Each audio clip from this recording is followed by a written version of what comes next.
Oh,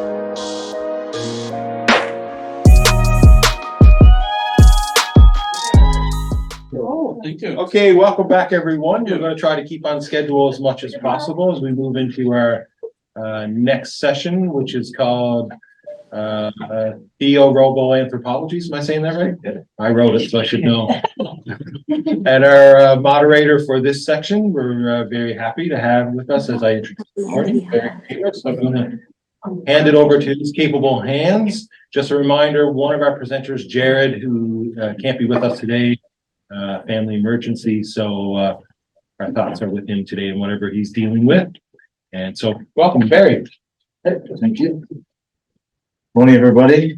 I'm one of two Barrys moderating today. So just saying, it's a theme. I'm seldom in the room with another Barry. So do you find that or not? Yeah. Yeah. So, I could leave. you know, I think you should. Anyway, as Rob said, this is our second session, Theo, Robo, Anthropologies, and we have two speakers. The first is Kyle Barbour. Kyle's a PhD candidate in the philosophy department of the University of Guelph. His primary research is in Hegelian metaphysics and phenomenology, so nothing rigorous. And he has additional research interests in the philosophy of religion, logic, and the concept of personhood. And his paper is on personhood and the ontology of artificial intelligence, theological anthropology within a Hegelian frame. As with all the sessions, it's about 20 minutes. There'll be two, and then we can have time for discussion afterwards. So welcome, Kyle.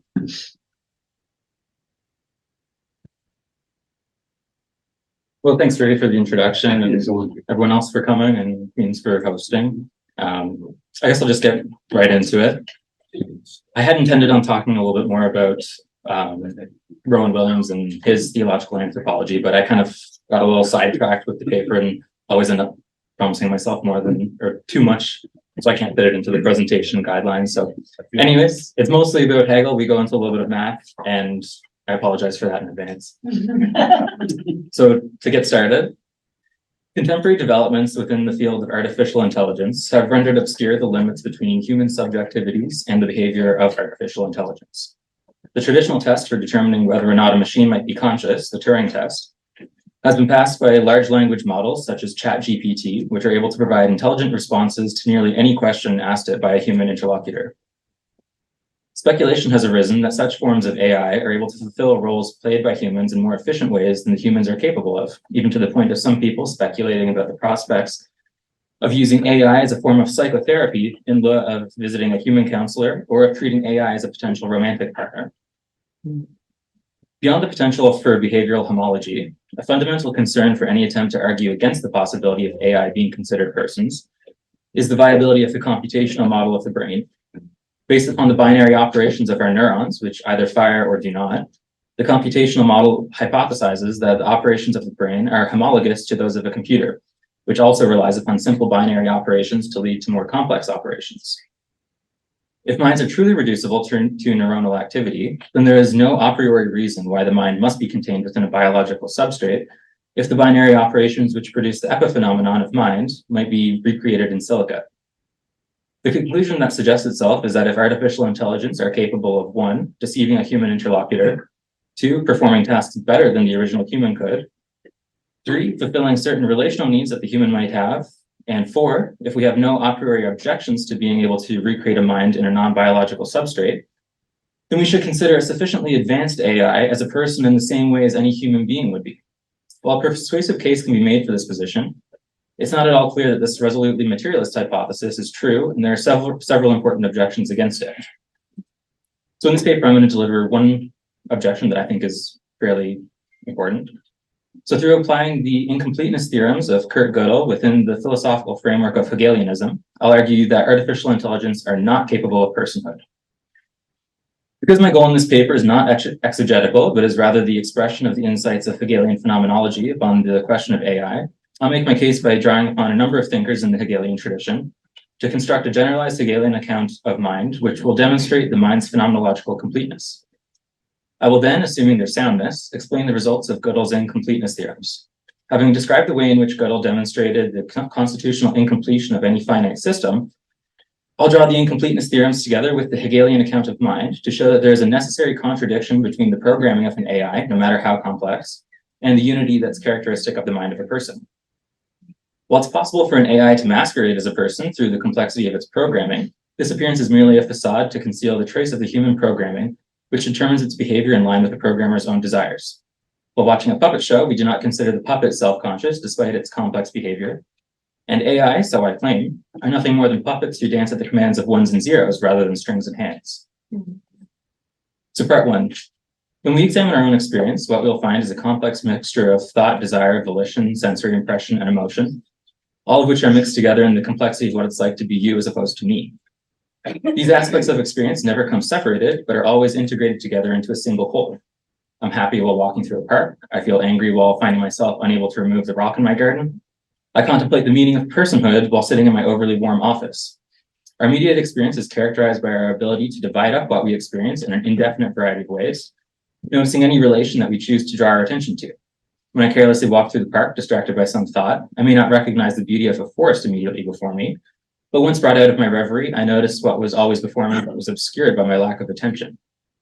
What I point towards with this brief phenomenological description is the insight of Hegel, F.H. Bradley, and many other philosophers that experience always comes to us as a unity, which we may then divide up through our cognitive functions, be they either explicit thoughts about things or the more habituated sort of thought that becomes incorporated into our perception. In either case, it becomes apparent that our contact with reality is fundamentally informed by our interpretation of our experience. And what I want to propose is that at least part of the distinction between AI and human minds is the organic unity that is required for true hermeneutic recursion, i.e. the ability for the mind to look upon itself, recognize its own thinking, and to reinterpret its actions in the light of its interpretation of its own self-knowledge. When considered phenomenologically, the difference between machines and minds amounts to the fact of transcendental subjectivity, or what Christian theology might call the soul. As J.M.E. McTaggart has written, quoting McTaggart, the characteristic which determines personality seems on the whole to be generally placed in the I, the synthetic unity of apperception. When a being distinguishes itself from its content, when in other words it finds in that content an element which is never absent, though never present in isolation, which is always the same and whose presence determines the content to be the content of that particular being, then we call that being personal.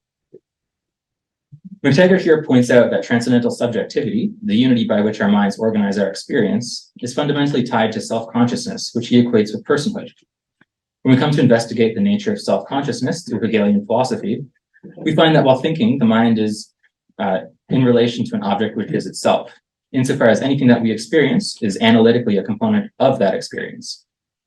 This analysis leads us to understand self-consciousness to mean my awareness that the object of my thought is not something external to my mind, but is an array of my own ideas and representations, such that for Rowe and Williams, the idea of an absolute otherness is fundamentally confused.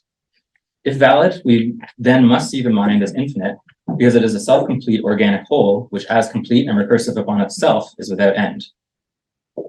So for the Hegelian, the infinite is neither the endless, nor is it something opposed to the finite. The infinite cannot be the endless, because the endless is always a finite number. It is always n plus 1, which at any time we examine the series will always be some determinate finite quantity. Again, the infinite cannot be something opposed to the finite, because it is then limited by the finite and hence no longer infinite. The true meaning then of the infinite is the self-complete. Yet while in its self-completion, the mind is phenomenologically infinite, clearly there are fixed limitations within which my mind or yours is bound. However, the mind can understand its own limitations and is beyond those limitations through its appraising them as its own objects. Because the mind can therefore find itself beyond any potential limitation through its examination of that limit, it is infinite, yet simultaneously, the ability of the mind to critically examine itself and find itself incomplete and in opposition to other things shows that the mind is finite. This apparent paradox is simply the Hegelian description of the ability for the mind to participate in the infinite, to be a member of the whole and to thereby become metaphysically infinite, qua member of the whole. It is simply the power of self-consciousness which allows the finite mind to recognize its share in the infinite reality, which thereby permits it to glimpse its own limitations and to thereby understand the way in which it is both finite and as part of the whole infinite. The infinity of the mind is within the Hegelian system always understood as the infinity of self-completion, the circle rather than the straight line. So part 2. Having seen the Hegelian characterization of the mind as infinite, I now turn to Kurt Gödel's incompleteness theorems, which show that machines are essentially characterized by being definite. The incompleteness theorems prove that no formal system can demonstrate its own consistency insofar as the system depends upon conditions which it cannot itself contain. What this means is that the formal system depends upon something outside that system to judge its own coherence, a characteristic that is in stark opposition to the Hegelian account of mind, which argues that it's a fundamental characteristic of mind that is able to pronounce judgment upon its own conditions. As AI are essentially formal systems of logical operators, they fall under the purview of the incompleteness theorems and are essentially incomplete, thereby depriving them of the fundamental unity that is required for something to be a person or to possess a mind. While Hegel himself may have had qualms with my combining his philosophy with formal logic, the combination of Gödel's incompleteness theorems with the Hegelian account of mind produces, so I believe, one of the most important refutations of the notion that AI might be persons. So, according to Gödel, a formal system is a finite series of basic signs which can be combined in a variety of different ways in accord with set rules of deduction. What Gödel proposed is a means of evaluating the coherence of any formal system through reducing the set of logical operations and relations to the natural numbers, such that any logical operation possible within a formal system can be expressed using the syntax of that system. To do this, we first map the basic signs onto the set of natural numbers, such that we're able to translate the operations of the formal system into a statement about the natural numbers. So for example, operation X is mapped to 1, while operation Y is mapped to 2. In this way, within the formal system, each basic sign obtains its own uniquely corresponding number, such that any formula that is constructed within the system ends up with a unique number corresponding to the entire formula. This reduction of logical operations to simple numbers is crucial to the incompleteness theorems, insofar as it allows us to reduce any logical relation to the Gödel number corresponding to the set of numbers containing the variables that we seek to relate. If the set described by the relation contains the Gödel number of the variables that we seek to relate, then those variables are related by that relation. Because proofs are essentially just strings of logical relations leading from a starting datum to a new datum, we're able to construct Gödel numbers for any proof that is possible within the syntax of the finite system. When we consider a logical proof for any relation, we're able to see that either the relation or its negation are true through simply checking the Gödel number that is assigned to each. From this, we can construct a formula that proves for any variable y, we can show that y is not the Gödel number of this formula. The interesting part of Gödel's analysis comes when we create a self-referential formula that states that the formula is unprovable within the formal system in which it was constructed. The self-referential formula is essentially a test of the coherence of the formal system, and that it would allow us to prove that when we replace the variable in the formula with the Gödel number for the formula, we can first disprove or negate the formula, and then upon reinserting the negation of the formula into the formula, we're able to prove that the formula, because the variable then becomes the formula's Gödel number. So this is all a complex way of saying that neither the formula nor its negation is provable within the system, and means that the formal system can neither prove its own consistency nor disprove its own consistency. This is a really important limitation on any finite formal system. So using this method, Gödel has proven that the formal system within which we have constructed the formula will be unable to prove every formula constructed using the system. The generation of such undecidable propositions thereby reveals the inadequacy of the formal system to explain its own operations, insofar as these propositions must be determined using resources external to the system in which they were constructed. So while Gödel's theorems show that AI are incapable of gaining the unity that I'm claiming to be fundamental to personhood because of its inability to have this completeness that he disproved, we need not worry over whether this is an impossible task for the human person, because we already know that it is possible, as we ourselves already are such beings. That the human mind contains the conditions of personal unity is simply an immediate datum of phenomenological investigation that need not nor cannot be reasonably questioned, insofar as it is the ground of any questioning whatsoever. What this implies is that although we can design a machine that is capable of a degree of recursive interpretation, it can never provide a fully adequate sense of this recursion. It cannot evaluate its own legitimacy in all cases. Though it may seem as though this is a trivial distinction from the human mind, it actually designates a fundamental difference in the nature of machine computation and the mind that cannot be covered over through further additions to the machine. What provides the fundamental grounding of personhood is the transcendental unity that enables the human mind to be infinite in the Hegelian sense of being a complete organic whole, or what the theological tradition has referred to as possessing a soul. It's a difference in kind between the organic unity of the mind and the mechanical unity of the AI, insofar as the mind is a good infinite in the Hegelian sense that it is complete, whereas the machine is always a bad infinite, never complete, but only capable of an infinite successive addition. Due to AI's inability to possess the hermeneutic dimension of personhood that is afforded by transcendental apperception, any attempt to consider AI within the ontological frame as a person is bound to assert the personhood of the AI at the cost of reducing human personhood to its purely calculative ability, with disastrous moral consequences for the recently hard-won human rights of those with mental disabilities. So to conclude, according to F.H. Bradley, a thing is impossible absolutely when it contradicts the known nature of reality. It is impossible relatively when it collides with some idea which we have found good reason to take as real. As Gödel has shown, no formal system can be self-complete, but always requires addition from without. It is thus absolutely impossible for a formal system to be the good sort of infinite, insofar as asserting that a formal system can be complete contradicts what we know about the nature of reality as revealed through Gödel's proof. Likewise, we have good reason to believe that the Hegelian characterization of mind as infinite is true. We know that we're self-conscious through our awareness of our own acts of cognition, and it's through abstracting from our own experience of self-consciousness that we have a positive definition of self-consciousness. This account of self-consciousness, as Hegelian phenomenology has shown, requires that minds are infinite. To the extent that we have good reason for defining self-conscious minds in this way, it is relatively impossible for the nature of mind to be anything which contradicts our knowledge of our own minds. Because it's absolutely impossible for a formal system to be infinite and relatively impossible for a self-conscious mind to be finite, my investigation suggests that it's impossible for artificial intelligence to ever truly become self-conscious persons. No matter the complexity of behavior that we program into the AI, the only reason for supposing that complex systems of code might suddenly develop the hallmarks of personhood is a misplaced techno-optimism that cannot be squared with either Hegelian phenomenology or the incompleteness theorems. Thank you.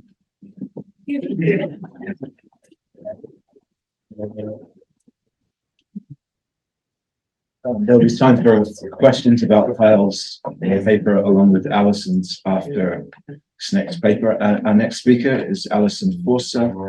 She's a senior radiation therapist at the Dr. H. Bliss Murphy Cancer Center. She holds 2 undergraduate degrees in science, molecular biology from the University of Waterloo, radiation therapy from the University of Toronto, and is a candidate for an MTS here at Queen's College and an MPhil at Memorial University. Another unmotivated person. Her research interests include the Kyoto School and Buddhist Christian dialogue, altered states of consciousness and the self. And Alison's paper will be I Am Not Robot, a Buddhist critique of AI consciousness tests. Welcome, Alison. Thank you so much. Thank you. So I'll say, first of all, thank you so much to everyone for coming, and thank you, Rob, and thank you, Jack, and thank you, Barry. And I will give a disclaimer that this is my first conference presentation, so be gentle, bear with me.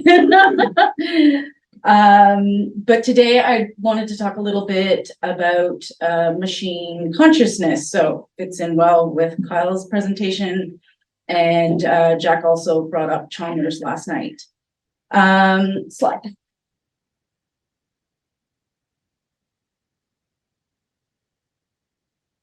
The other mind problem of consciousness describes the problem of the private subject.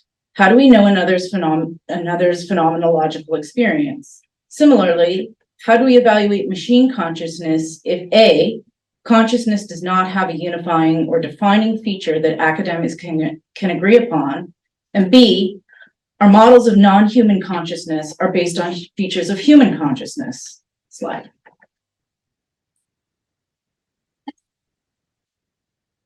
A 2019 article in the Journal of Consciousness Studies reviews 13 tests for machine consciousness that prioritize a range of features of consciousness. I will outline a number of these tests listed here and evaluate the prioritization of these features through a Buddhist lens.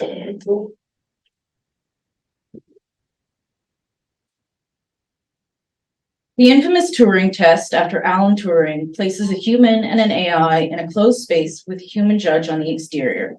If the judge cannot distinguish which space contains the human and which contains the AI is deemed conscious. A variation on this test, the total Turing test, requires the same procedure to be performed with the condition that the AI must be embodied in a robot and behave or do anything that a human can do in the world. For the author, an understanding of embodiment is necessary to bequeath volition or intentionality to the machine. Both these tests rely heavily on the approach of the judge, who will assess using their own measure of consciousness. It also implies the judge will be able to navigate any sophisticated mimicry of consciousness. The Turing test prioritizes language, and the total Turing test prioritizes behavior more broadly.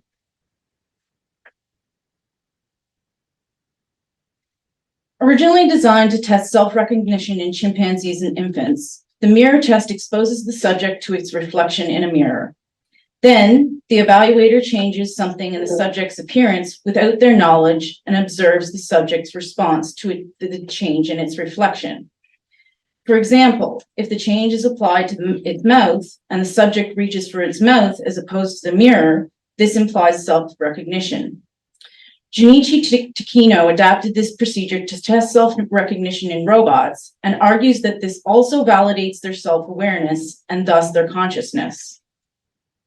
The Haikonen mirror test develops this idea by requiring that the subject be grounded in a somatosensory system, since according to Haikonen, the developer of the test, true self-awareness should involve a self-concept or self-model that contains a body image and a mental self-image, which are grounded to the material self via a somatosensory system.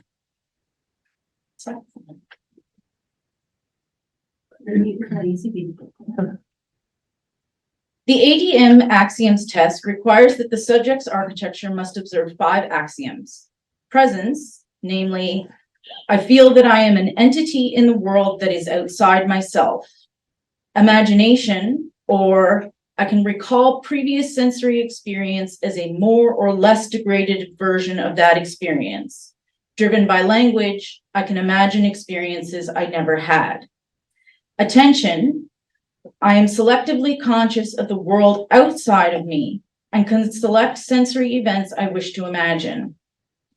Volition, I can imagine the results of taking actions and select an action I wish to take.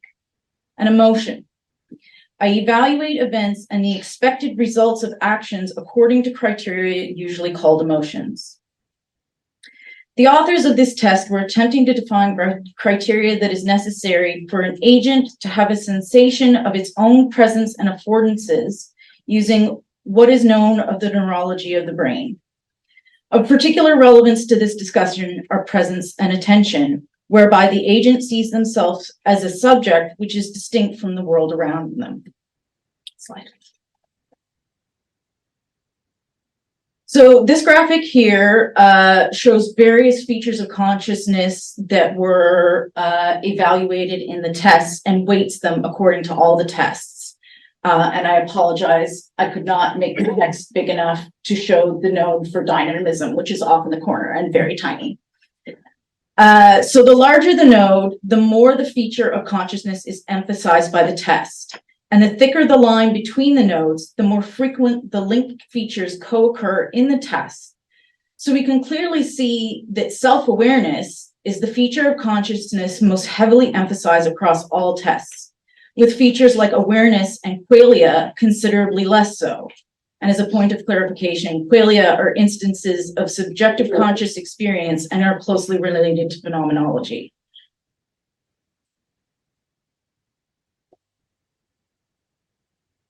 Machines and the scientific principles that drive them are fundamentally binary, but mystic traditions almost universally follow non-duality. A value is either 1 or 0. A circuit is complete or not. There is the self and outside the self, the subject and object. But in many Eastern philosophies, there is no distinction between the subject and the object. Robert Foreman describes pure consciousness events as a universal phenomenon across mystic traditions where this distinction does not exist. This wakeful but contentless consciousness results in a qualia of perceived unity of one's own awareness with all that surrounds them. They are aware, but no content of emotions or thoughts are layered on top of this awareness.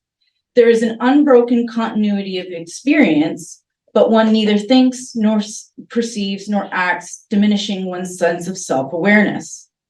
In Buddhism, this is related to the phenomenon of emptiness, where emptiness is related to the lack of content in consciousness. Empty of thoughts, feelings, or concepts that we as subjects relate to objects outside ourselves. This is not the full story of emptiness, but it will suffice for the discussion at hand. And because this pure consciousness is stripped down in a sense, it is in some sense the simplest form of consciousness. Thus, he argues that this is the essence of consciousness itself.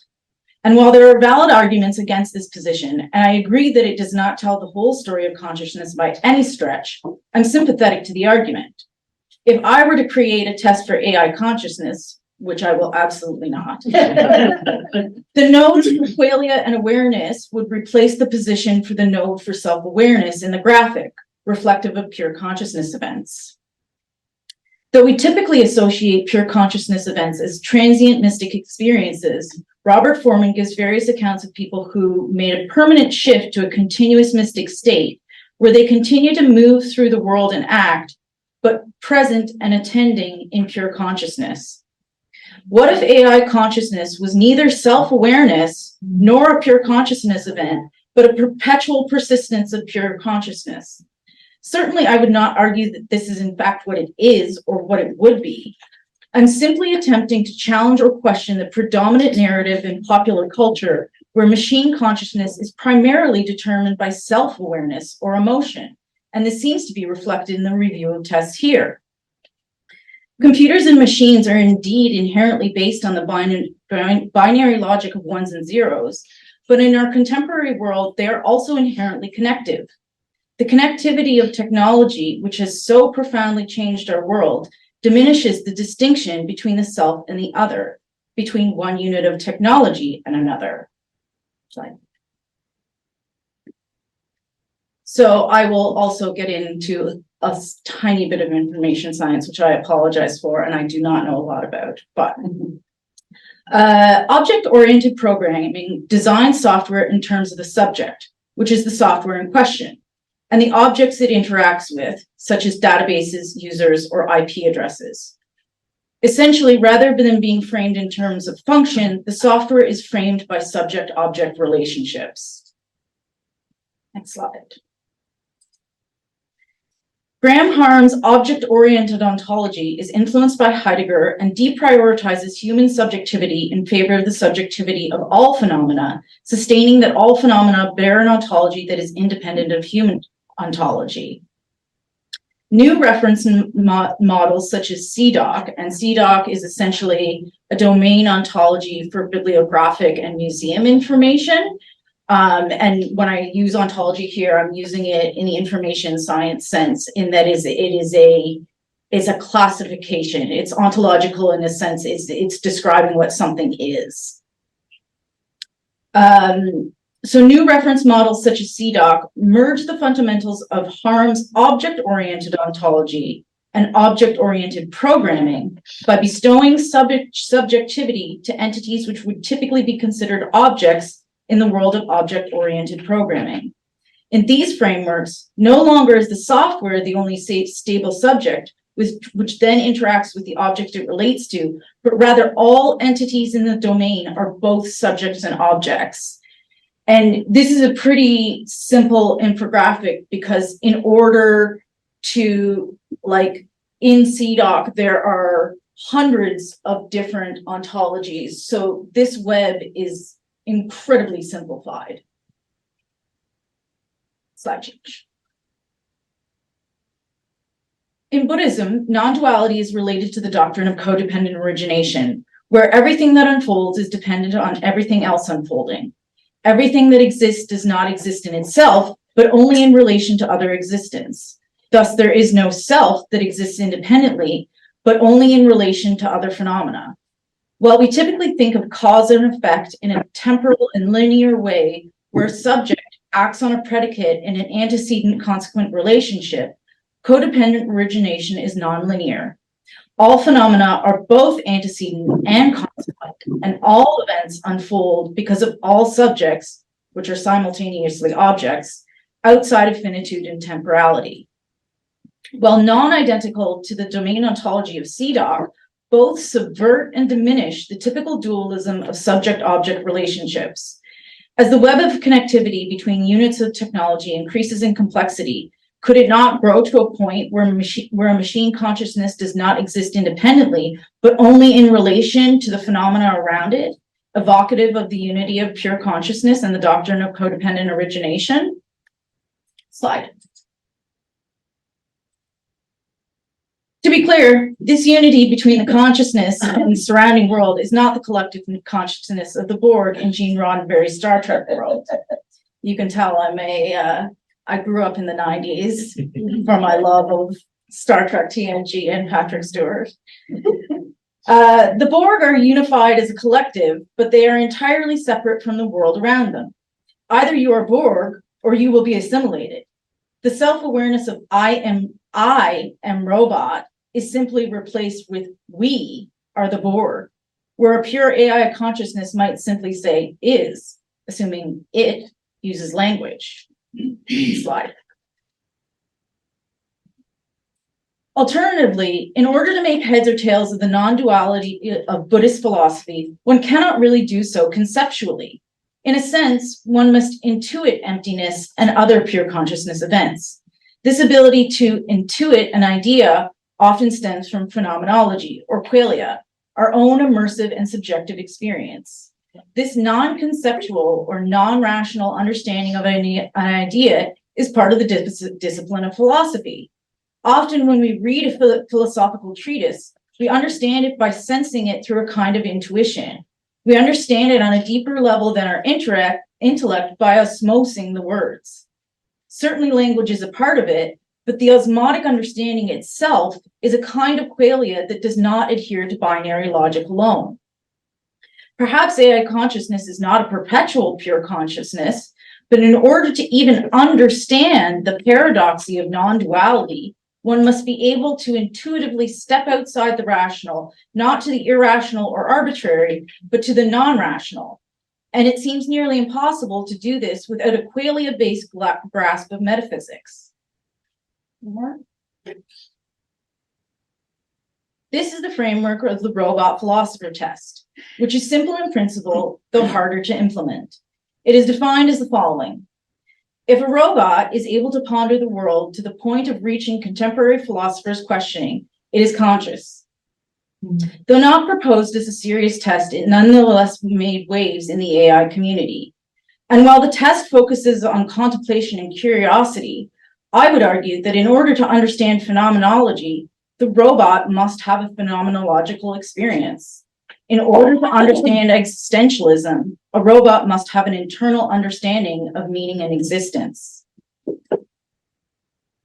While in many ways I have not justified the possibility of non-dualistic AI consciousness, it is not necessarily my aim to do so here.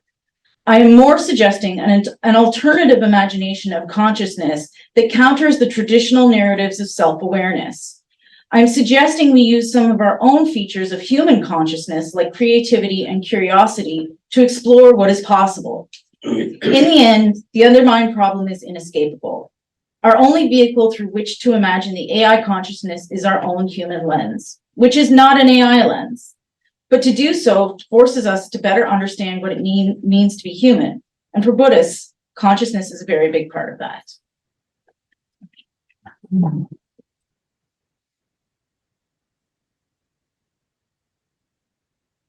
Thank you, that was great.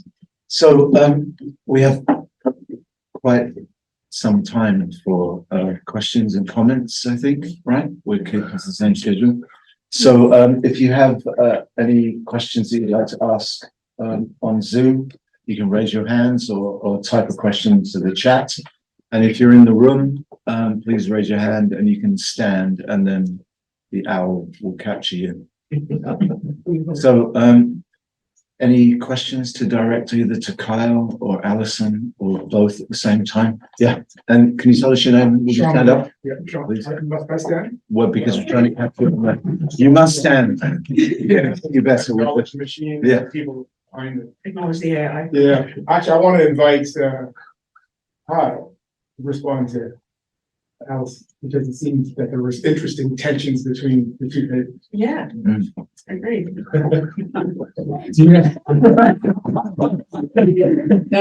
Anything in specific? Well, I mean, I was thinking of your privileging of the recursion, as you call it, and the Hegelian model of self-return and the completion of that.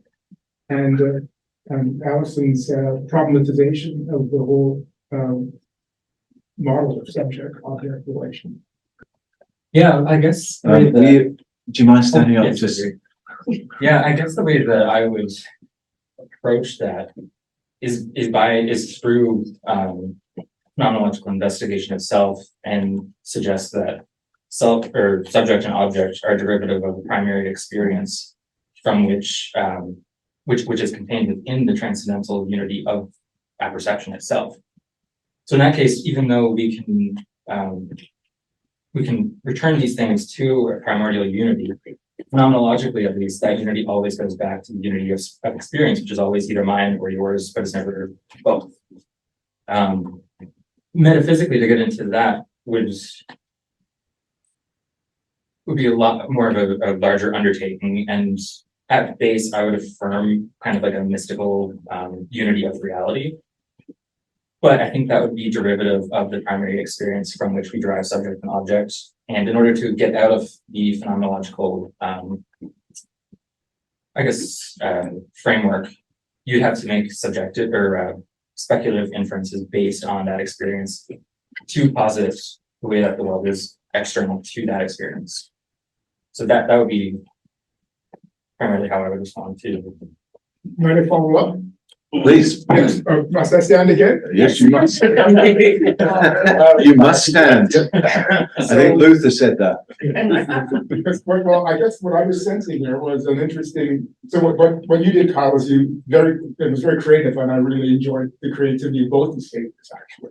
And this is one of the great things about this AI problem, is that it's causing us to refresh a lot of very stale discussions with really fascinating new, Gödel and Hegel, for example, for non-duality in these tests. So, but what I was thinking, a lot depends for you, Kyle, on let's say the adequacy of the Hegelian recursion model.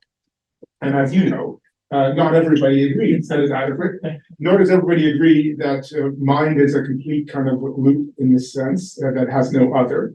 In fact, there are many who would say, and some of them were Hegel's contemporaries, that in fact, no, mind is precisely something whose foundation always escapes it. In other words, mind is a Gödelian indeterminacy problem, in as much as its own ground always escapes its grasp. So there's always something left out of every mapping of mind, every account of mind, or every recursion of mind upon itself. Call it existence, if you like. In which case, you've got to deal with that because everything in your paper hinged upon the fact or the claim that your mind doesn't have any outside that cannot be recovered in its recursion. Well, what if it does? And what if that outside is something like, or is symbolically indicated by non-dual experiences? Because I don't think any Buddhist philosopher would say that the non-dual experience is going to be recovered through a recursion or rational reflection or theoretical mapping or something. It's always going to be that which is outside, left out, and excessive and disruptive of any theoretical recursion. So that's sort of what I was hearing in the tension between the two papers, and that's how I pretty challenged it. Right. Should I respond in turn? If you'd like to, Okay. but only if you stand. Yeah, so I guess the Hegelian position really depends on that gamble of whether there is anything external to mind. And I guess that for me and for F.H. Bradley and some of those other misfits, the gamble is based on being able to say, like, all right, show me something that's not part of experience, and I'll tell you that it is part of that experience.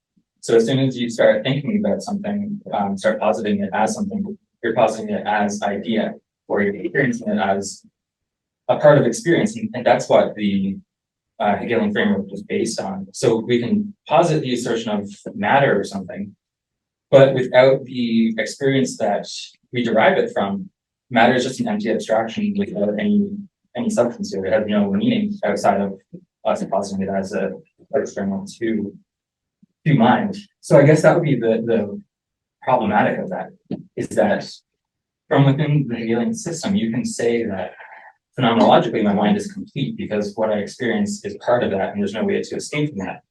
But then through reflecting on that and through the necessary consequences of what we experience, we're able to also suggest that there is something external to my finite mind, but in positing those limits, we're able to suggest that that all those things are capable of being known by me. And so for Hegel and Bradley and the rest of Barbour, that basically reduces down to us participating in something akin to the mind of God. And that would be my response to that, is show me something that's not part of experience, not sure that it is. Can I Oh, respond or Yes, like please. sort of ask a question? Because, if you stand up, oh, and then Jack's gonna offer a comment or a question. Oh, goody. what's interesting to me is the circular action in your framework, or I guess it's Hegel's, I don't know Hegel very well, but is always with the mind, right?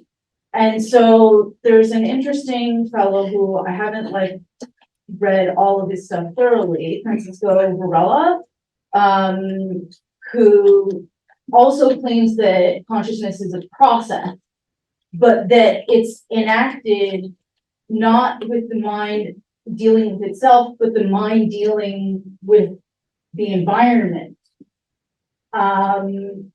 So I wonder what Hegel would say to that. Yeah. Yeah, so it would just be the simple perspective. What is the environment other than my experience of it and the speculative inferences that I can make from that experience to suggest that Yeah. that basis of the environment is actually a component of this broader universal mind itself. Yeah. So that would be Jack? the Hegelian response. Yeah, I too enjoyed your paper. That was, I would say, in the interest of Christian mercy, that there is no way anybody could understand what you were saying about Gödel's theorem without already understanding Gödel's theorem. So that part was a bit merciless. I was subjected to a lengthy training in formal logic, and the one thing that I really appreciated of all of it was that in my comprehensive exam, my logic professor said, "Tell me in prose what the Gödel's theorem is, and don't use the logic." Yeah. which was a daunting thing to do, but I got through it. Anyway, I was interested in your paper because it was practically exactly the opposite of what I said last night. And that is, Sorry, I missed I it. was in both, oh, you weren't there last night. No, I got a new baby, so I couldn't.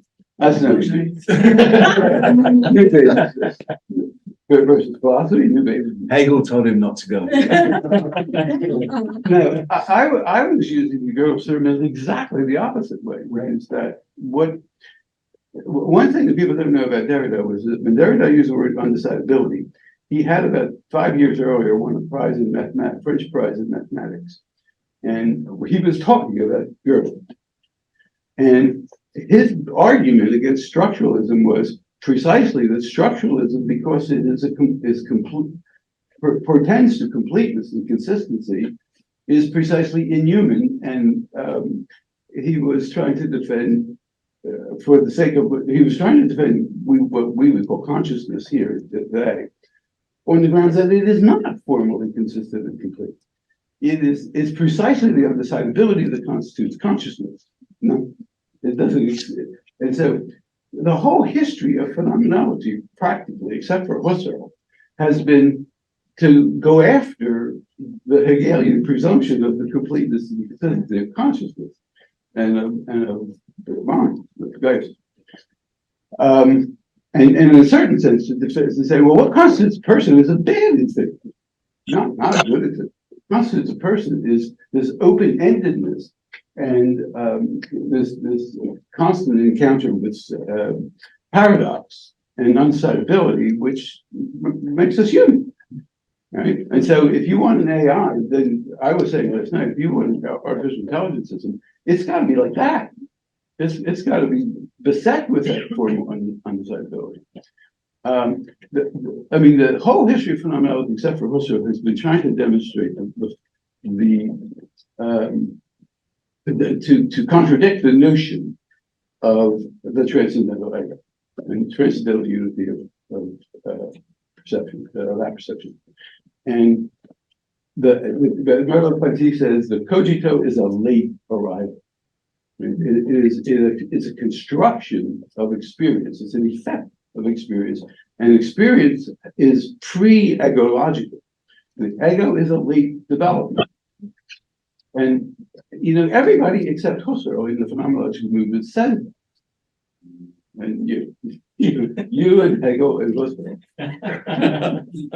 So you're showing this right. It was refreshing to hear somebody actually say that again, because I haven't heard anybody say it.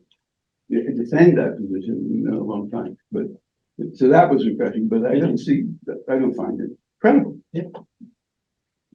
Yeah, I guess in response to that.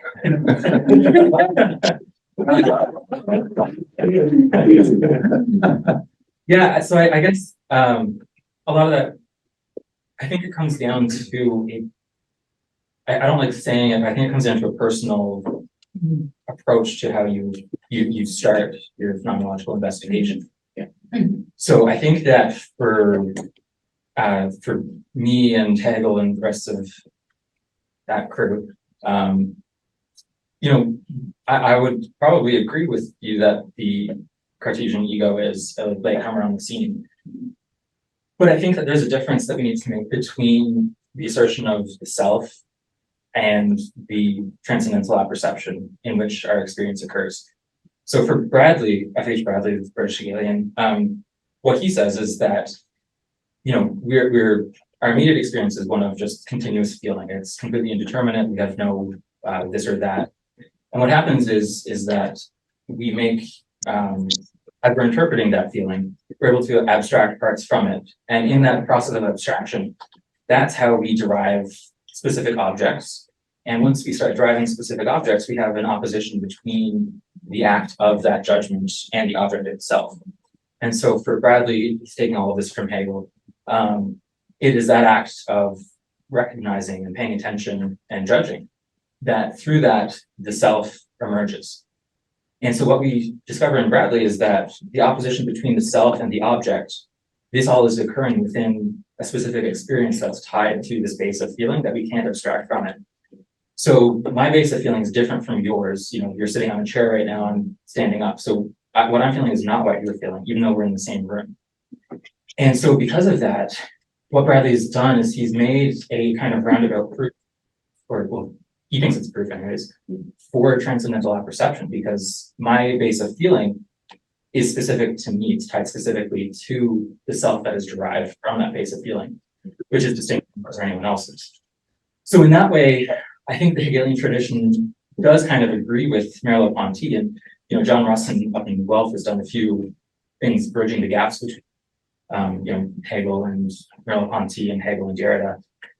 And I think that's how I would respond to that, is just suggesting that would be the model of phenomenology that I would follow, is that all of our experience is based on our interpretation of that which we feel and the speculative inferences that we can derive from that and construct into the known world that we engage with energy. You have something to say to that, Jack? Or? Well, I mean, that makes sense, except that I don't see why you need to think it has a unity. It seems to me it has a connectedness.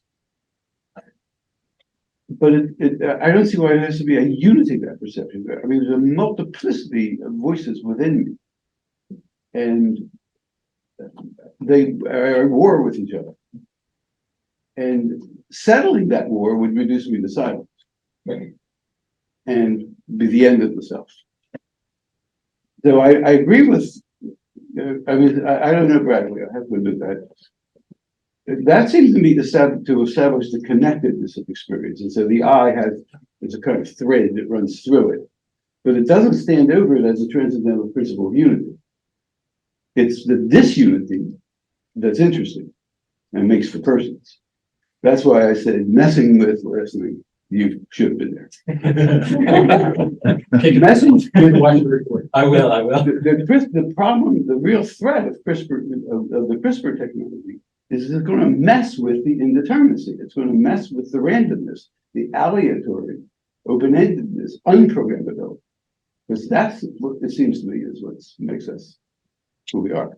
And if you could do the other question I had, this is I don't mean to keep talking, but well, how do you think all this will be affected if in fact nuclear or quantum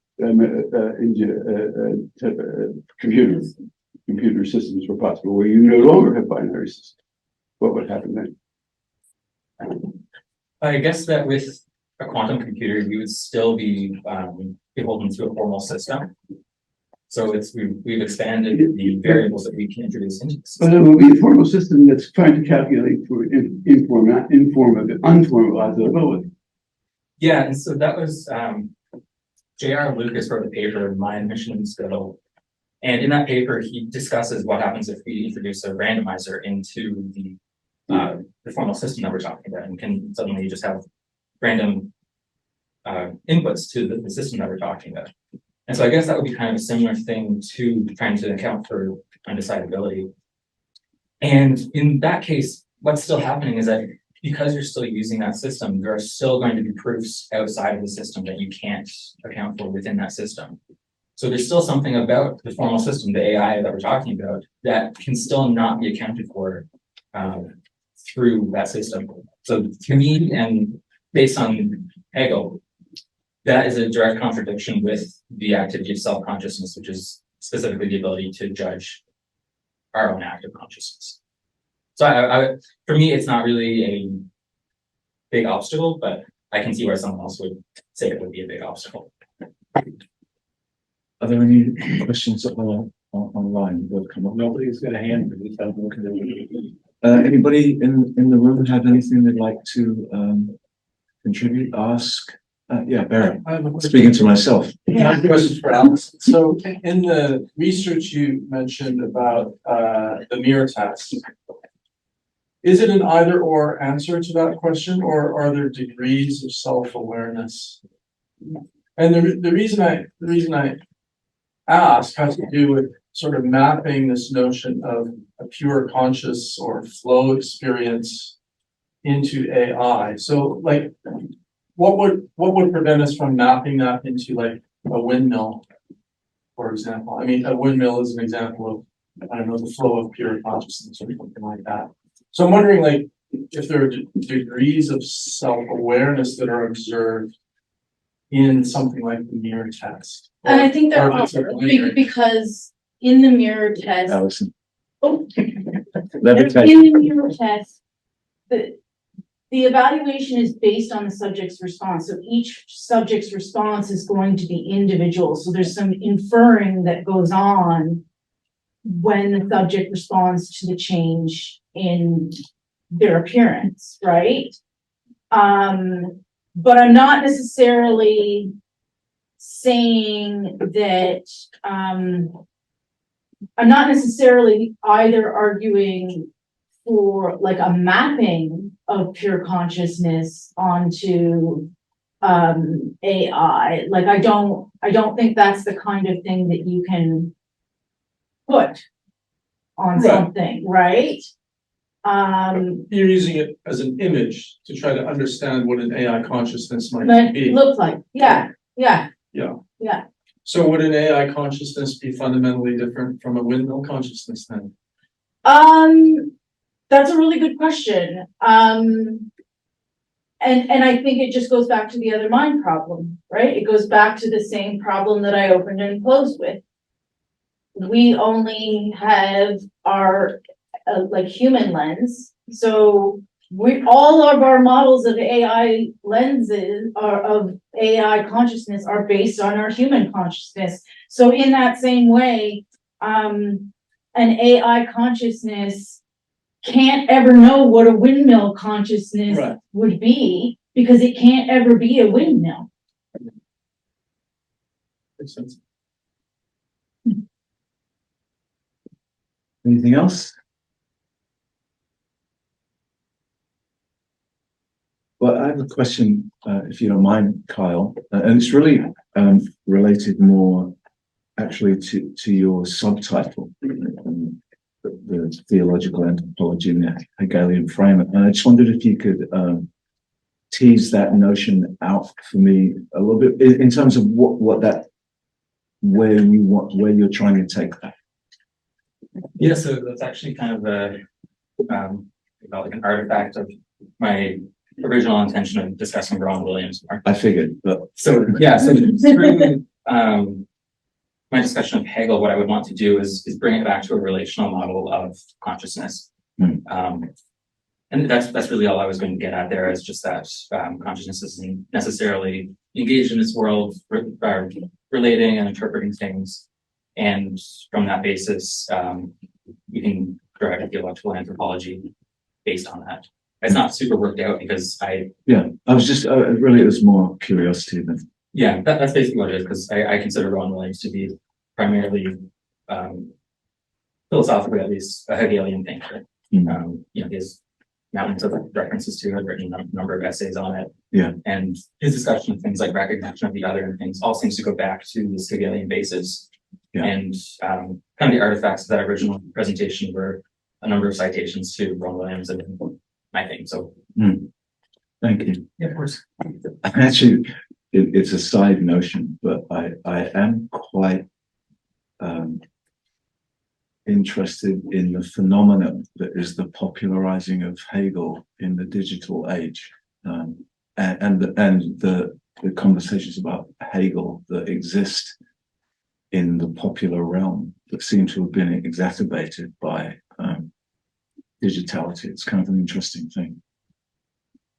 I have no answer to it. It's just a curiosity, but it's something. Well, with regards to the good infinite and the bad infinite and phenomenology, my interest in phenomenology is primarily focused on the late 20th century French, particularly like Michel Henry and Jean Marion. And I'm thinking in terms of Marion's discussion of the saturated phenomenon. So the idea is that it's possible that the givenness of a phenomenon overflows any conceptual categories of the understanding. And what that does, interestingly, it sort of like latches you to it, to it as a pole, but an indefinable pole. And what's interesting about that is that there is no possible unity of consciousness as an absolute I, because one's first, the original or the originary givenness of the self is as a me, although you can't actually ever define or point to who it is that's giving you that me, who it is that's giving you that self. So in that sense, there's always a broken self who is perpetually a self coming into being because they are perpetually being given to themselves as a self, in relation to an other that is absolutely invisible, but nevertheless still there in some way, however. And so that is neither bad infinity, because you're going back to the root rather than going forward, Right. Even though it's a root that you can't define. And it's also not a good infinity because it's not a completeness. So I'm thinking in terms of Buddhism, right? Because you defended the idea that pure consciousness is not, it can't be conceptualized. And you have similar ideas with, the Buddhist image of Tathagata Garbha, right? The universe itself, consciousness itself comes out of the womb of the Buddha, but the womb itself is not actually conceptualized. And same with Taoism, right? There's the underlying unspeakable Tao, and then there's the Tao that can be spoken. So would either of you like to refer to, make a response to that? So she's gonna go first. Sorry, just respond to which, the good infinite and the bad. Well, if I were to write a paper for this conference, which I didn't, but I'll probably be saying this in the round table, because I am in the round table. If I were to ask, can an AI, like what question I'm interested in, it is, can an AI be a mystic? And I define mystic as John McMarion defines Right, in terms right. of the pure call. So, and I would say no, they cannot. Well, I think, Alison, sorry. like I think in terms of Marion, like, no, I agree with you. But at the same time, part of what I was talking about with the codependent origination has to do with like two polarities in a dialectic, right? And so, like, certainly not in a saturated sense where it has to do with like the givenness and like that process from when something gives itself to you to the ego. But I do think it's possible for there to be something that happens outside the system in a codependent origination network, if that makes sense. So there is a kind of givenness within interdependent. Yeah, that's what I'm trying to say, Yeah, not in a Marion sense, but in a way, there is, yeah. Kyle, do you want to say anything? Yeah, sure. So I guess I'll start by saying I have serious problems with Marion's phenomenology. I actually presented a critique of saturated phenomena Oh, from a really? Hegelian perspective. Basically, I would say the problem I see with saturated phenomena is it seems to me to be entirely meaningless. Like, what would be a phenomenon that cannot be categorized by any of our faculties? What would be something? What would we call something that we can't think about anyway without descending into Marion's conception of idolatry? I don't know how to make sense of saturated phenomena. I think the only way, I don't think you can make sense of it in a conceptual sense, but you can make sense of it, and how may I put it this way, in terms of spiritualized senses that speak out of the theopoetic. Yeah. And that's the only way you can do it. Right. Which I think Marion really tries to, like, he's always on the edge of speaking of. Yeah, and I think that's just kind of a dispositional difference between how I would approach this and how someone affirmative of Marion would approach it. Is just I just can't make sense of it. And so for that reason I can't really speak much to it other than the critique, but I'm not gonna go too much into it. Yeah. You had a question? I just. Can you stand? Sorry, I'm sorry, but it's for. That's been around an assumption that consciousness is individual. So what's the role of community? What happens when you introduce the notion beyond the self to community, and then take that and looking at AI, which can be plugged into all the individuals and all the communities? What happens? What is the role of community in consciousness, in our understanding of possibility, limitations, or openness? No one succeeds. If anyone does. That's why the word consciousness died out in the history of phenomenology. Exactly. It's egological. So again, like to look at AI in terms of ego. Yeah. Seems And to be. that's the Hegelian, that's the Hegelian point. Right, I mean, it's a total. AI extends the rationality.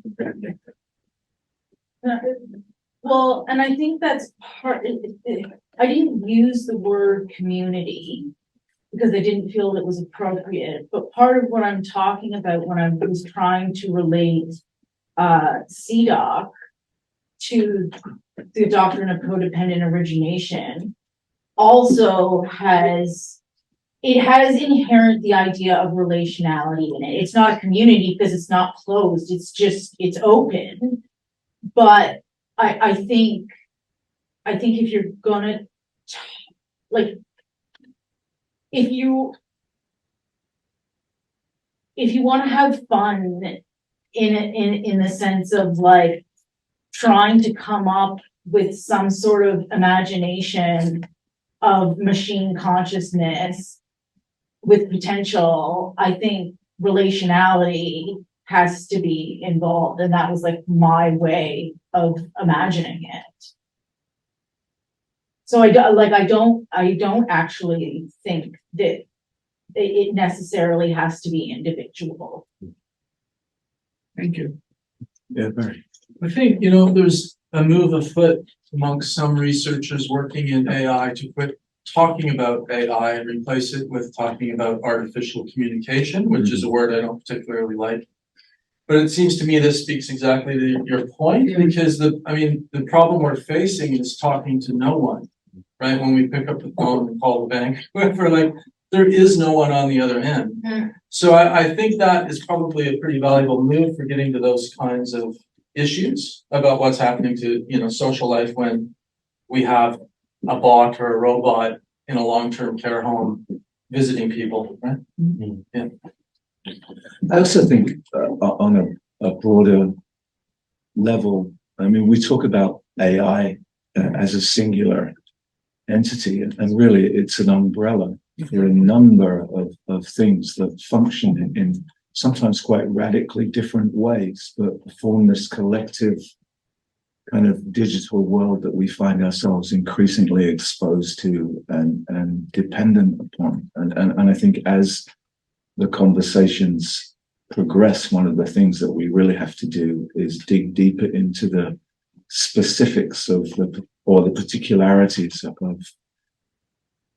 the kinds of AI that we're addressing and what the implications of that. I mean, I think that's not to say that there isn't a larger conversation to be had, but I also think there are some very important nuances around digitality.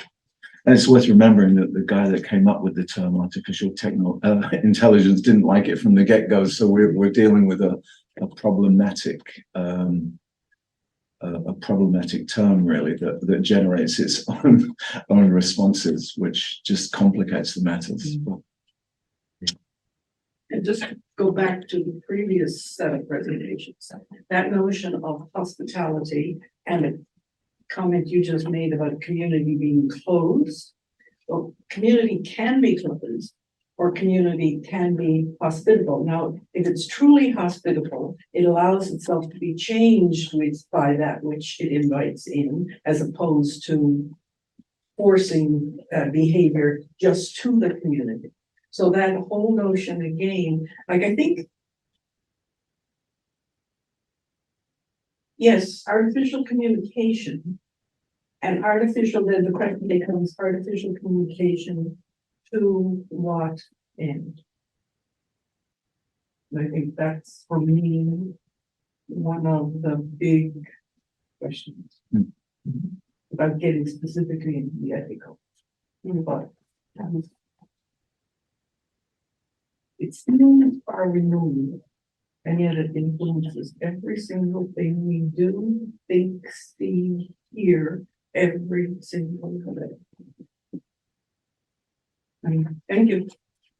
Thank you. This question online. Oh, Mac and or Darlene.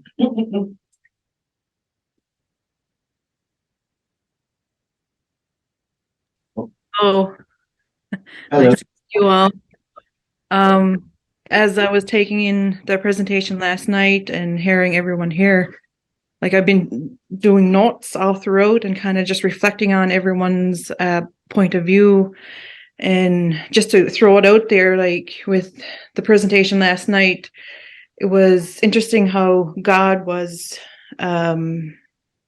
put into the conversation of AI and how his point of view of that was. It was really interesting. And the presentations this morning in terms of like the seeing the other, as John mentioned. It's and what I learned is what AI gets only what we give it. Whatever AI has is because we put it in there. And like the data is collected by our own actions in terms of what if I'm on Facebook and I look at something, when I go on it again, it's going to give me something similar. It's giving us what we're giving it, basically. And as Reverend Rob was talking about neighbor and hospitality and his grandmother's home as being a place of comfort or building relationships. And as Barbour was saying about the self-consciousness of like questioning that, is that a person if it's self-conscious of itself, meaning self-conscious, meaning having choice. Well, AI could have choice. You could pick this way or that way, same as a human. But I think the question is like Barbour was talking when he was explaining something about how you feel your experience or how you feel your environment is how you choose, but feel is something that a human can only do in terms of feeling. Like love, can AI love? Can you explain love? Can you explain why you love your husband or your wife or your children? There's no words to explain that, and an AI will try to explain it, but because it's what we gave it to explain. So, and I think the love is the key to understanding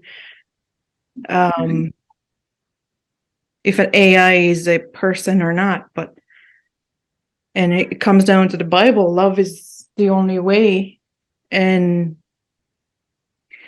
I don't know where I'm going with it, but I'm just speaking on what I heard and about the mirror. As Alison was talking about, looking in the mirror and recognizing itself if there's a change in it. I think that's what the internet is doing for us. It's a mirror into our own actions. You know what I mean? Like, are we continually blaming the internet? Or are we looking at ourselves to make the change? So there's a lot of thoughts going on, and I like to thank everyone for their hard work and their presentations, and yeah, thank you. Well, thank you. There's a lot there. There's a lot about you, Kyle.